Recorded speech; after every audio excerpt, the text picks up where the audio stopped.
Hi family, Danny here. Today I want to talk to you guys about Deviant Issue 4. If you've been following this book, this is really excellent. James Tinian, he never fails to deliver, and this is no exception. And so we have this gentleman, Michael, who is interviewing Randall. Randall is in prison. If you have not been keeping up, like I said, this is the fourth issue, and he's in prison. He's an accused. I'll say accused because he's been protesting his evidence since he was arrested. Serial killer of two young boys during Christmas time. And Michael's a comic book writer. I don't want to say failed, but he lets us know and early on that he was in the superhero genre aspect of comics, and he had some bad experiences there. And so he wants to do something new, and he's deciding to make this book about Randall. He's not quite sure where it's going to go. In the meantime, we're going from past to present. We've, jumped to when the murders actually were committed, and that point of view, and also the present, obviously, and just kind of connecting it, because we have right now in the present where they are now, there are some murders being committed that are copycats, much like what's going on in American Psycho comic. If you've been following that one, it's kind of like a similar vein. So, in that comic we have Patrick Bateman, but we have some other things going on, some other murders going on in this one. Like I said, Randall's been in prison for about 20 years, and now we have these murders occurring that are very similar. So he wants to do something different.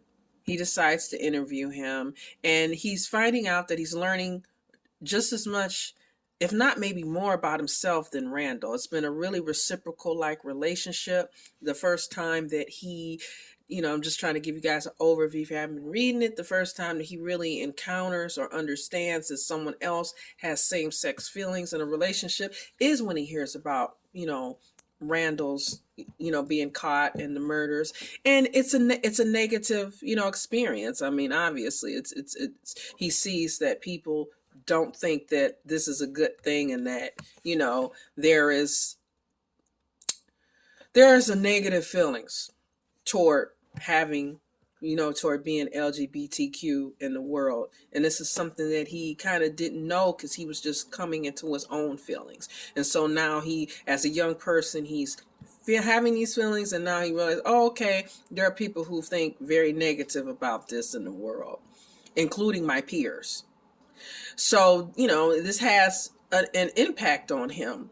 And as we are in the present, we're also seeing that he has this relationship with his boyfriend, Derek, who's very supportive, I might add.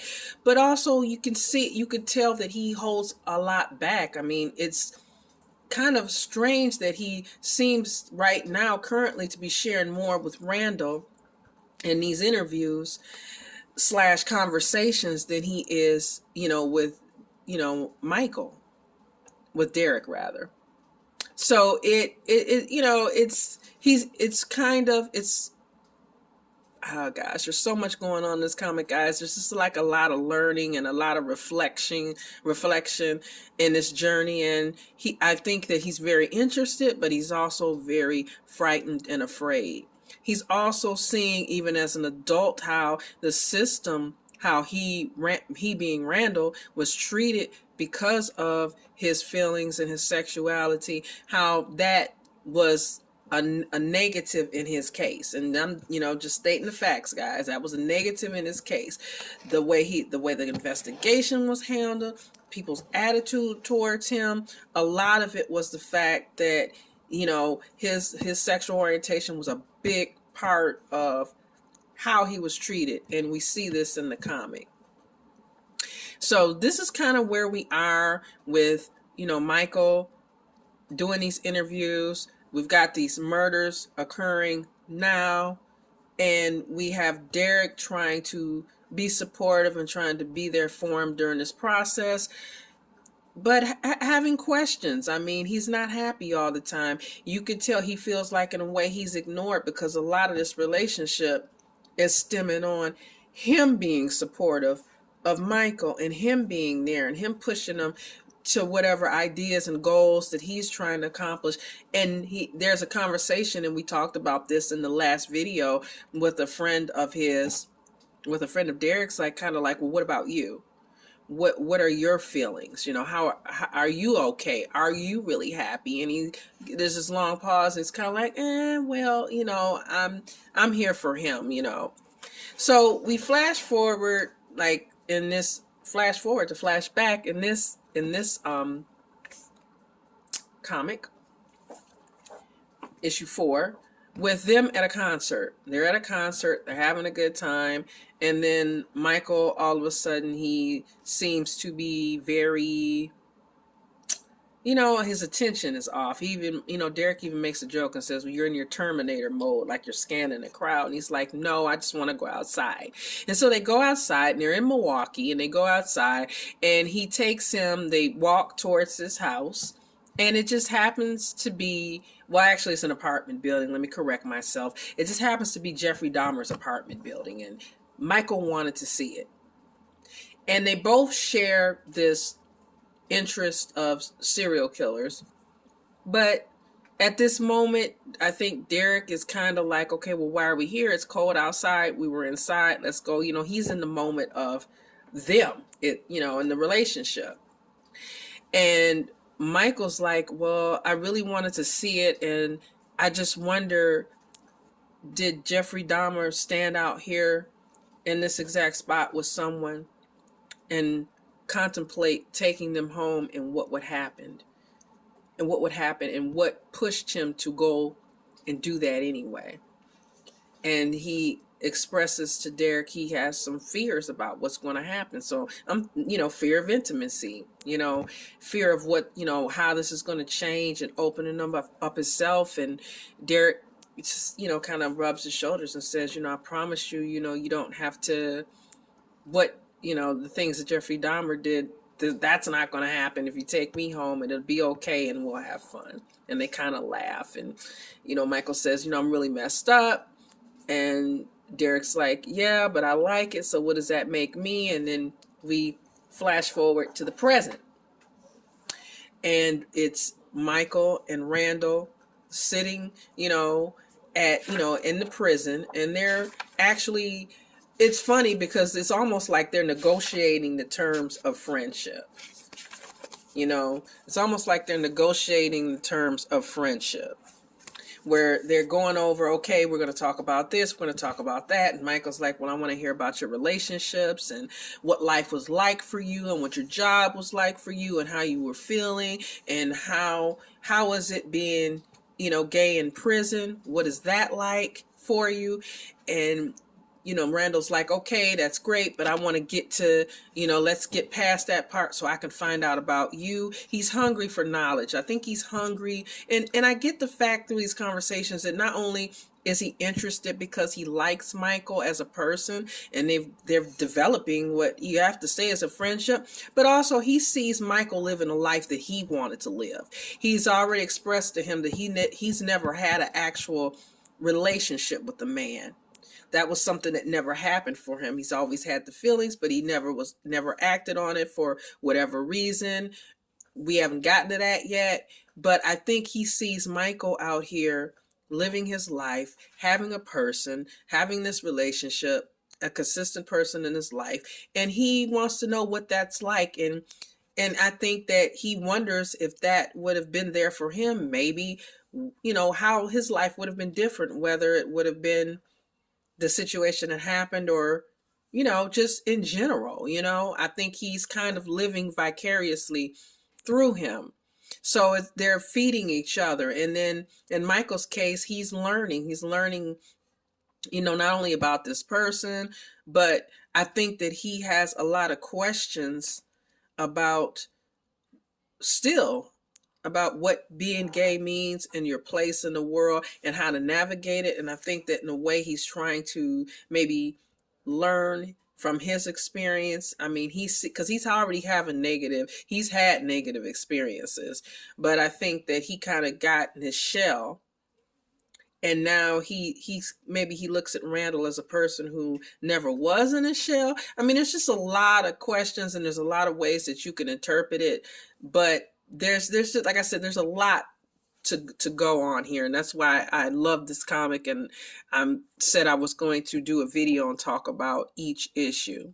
While they're negotiating these terms, the detective arrives at the home because we had a murder in the last issue, and Michael's ID, much like Charlie's in American Psycho, is at the scene. So of course they're there, they're investigating, and Derek is a very, almost like passive person, not passive aggressive, passive person. And this detective is not quite strong arming, but he's being a little bit more aggressive, and he could tell that he can kind of push him.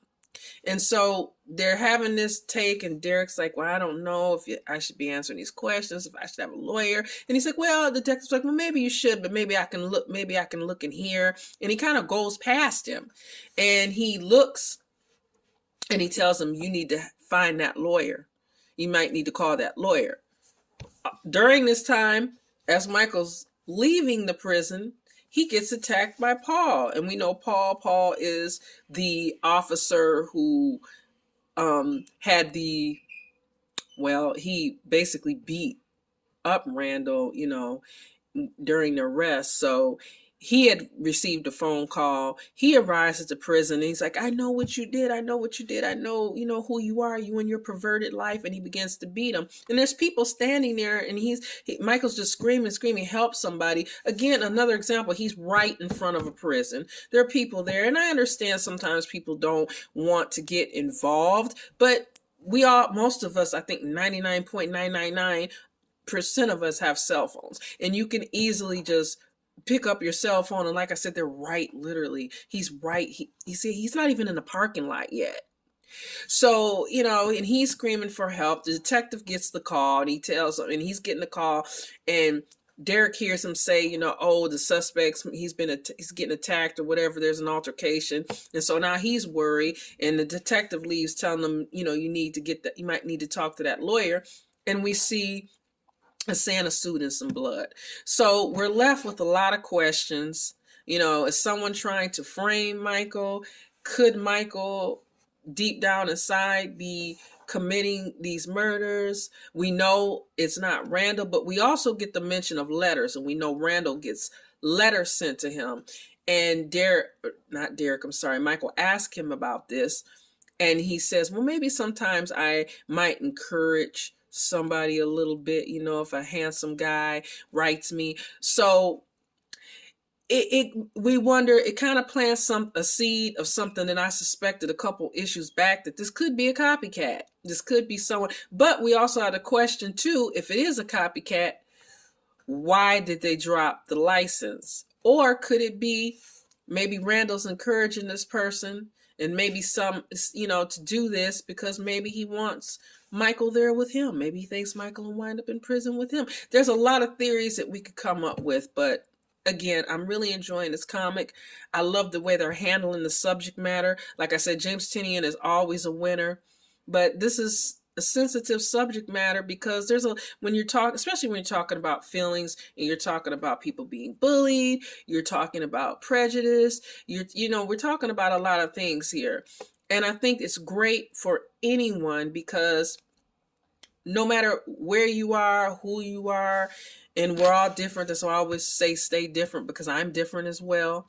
But this gives people who don't understand and maybe have never ever even thought about how a person may feel who's wearing certain shoes. This gives you an idea for those of us who've experienced certain things.